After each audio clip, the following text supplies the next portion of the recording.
presented by Diamond Music। तेरे इक्स रूप ने जानी मुझे पागल बनाया है, तेरे इक्स रूप ने जानी मुझे पागल बनाया है। तुझे देखा तो मैं ये सोचा कि जमीन पे चांद आया है, चांद आया है।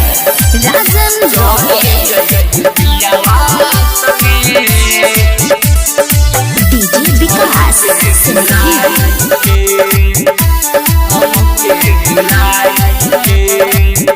चले जइबू पियावा संगे हमके भुलाई के, चले जइबू सैया संगे हमके भुलाई के। दिलवा में हमारा तू छुरी चलाई के, चले जइबू पियावा संगे हमके भुलाई के।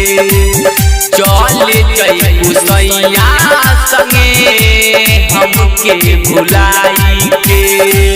जब तुम्हारी याद आता है तो दिल थाम लेता हूँ, आंसू टपक पड़ता है जब तुम्हारा नाम लेता हूँ, नाम लेता हूँ।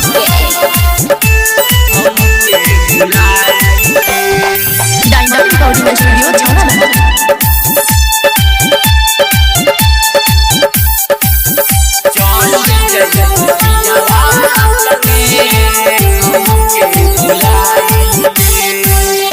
आई जे बारात तोहर सुनो ये रानी, ओही दिन खत्म होई कहानी। तोरे नाम लिख देले बानी जिंदगानी, सुन हमारो के कहतानी। हमारा से खुश न रहबू तू ठुकराई के, चल जइबू पियावा संगे हमके भुलाई के। चल जइबू सैया संगे हमके भुलाई के।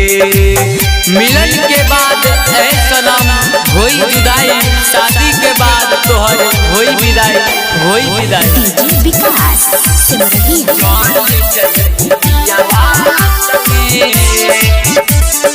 Music by Rajan rocket.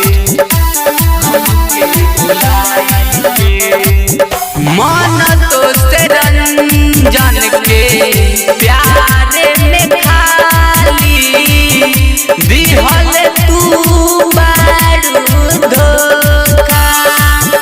Writer रोशन रूप सजी के ना दिहल तू सोच के मौका। नीले सन दरिया रोए दर्द छुपाई के, चल जइबू पियावा संगे हमके भुलाई के। चल जइबू सैया संगे हमके भुलाई के। दिलवा में हमारा तू छुरी चलाई के, चल जइबू पियावा संगे हमके भुलाई के। चल जइबू पियावा संगे हमके भुलाई के। डायमंड रिकॉर्डिंग स्टूडियो छाना।